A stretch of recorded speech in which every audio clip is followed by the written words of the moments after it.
Boxing Day, a huge game, a London derby. It's a great game to get restarted for West Ham because West Ham always get up for those big London derbies, and Arsenal top of the table. It's going to be a great cracker, a Christmas cracker. Yeah, well, it's like a reset for, I think, David Moyes. The way he's looking at it, he's thinking, do you know what?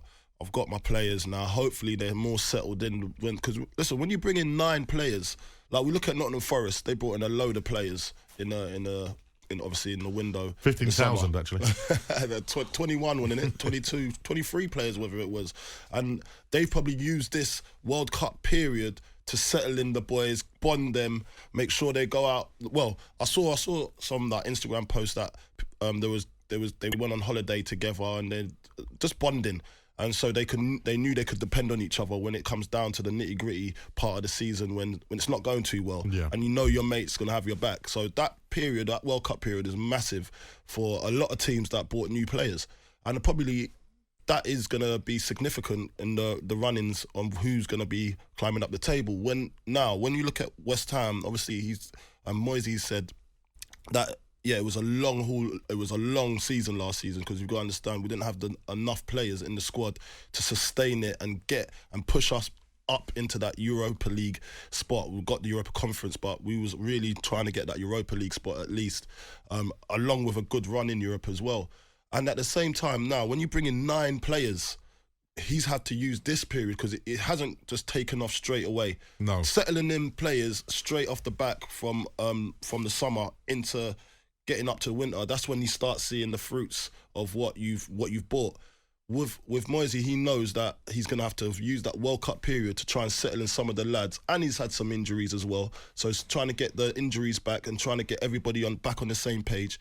And obviously, adding to that, I thought Paqueta was really good at the World Cup. Yeah.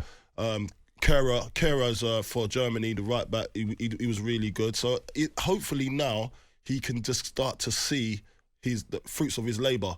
That's why he's probably looking at Europe still, and he's thinking, do you know what? Let's have a right go, let's have a push, and there's no need to panic, and we'll start again. But you've got to start winning some games. A big game against Arsenal on Boxing Day, and if he can get a result like from that, and especially when Arsenal are flying right now, but this is the best time to play Arsenal because obviously Gabriel Jesus is not there. And what are they going to do attacking-wise? And he's a massive component to the way they play football, Arsenal. So we'll see what happens with the boys. Well, from playing, elite level football, when you're in like the ascendancy and you're on a bit of a roll, because Arsenal felt like they was on a bit of a roll. Every time there was a question given to them, whether it was Spurs, beat them. Liverpool, we beat them. Yeah, and it's true. Do you think you can sometimes, if you come out of that flow, do you think that can be detrimental to, say, Arsenal? I bet the World Cup's come at the worst time possible for them. Yeah. Do you reckon they can pick it back up? Well, yeah, of course. Like, come on. We've seen evidence of Arteta working on this team. But like you said, without such an important ingredient like Jesus, because he's been so instrumental in their play. Yeah. Well, look. When you look at Jesus, I see him not as a number 9. No. I see him as a false 9 almost, so he can float around the front line and get involved. But what I'd say is they've got other players as well. They've got Martinelli. Yeah, he can do a job. And I'm quite disappointed I didn't see enough of him at the World Cup because I thought it would have been great for the Brazilian squad. But they still got Martinelli. What do they do? Do they stick or twist? Do they go out and buy a number 9? I'm not sure, but I understand what you're saying, that it might be detrimental to their style of play that Jesus is not there. But how can we... I feel that Arteta is going to have it sewn up.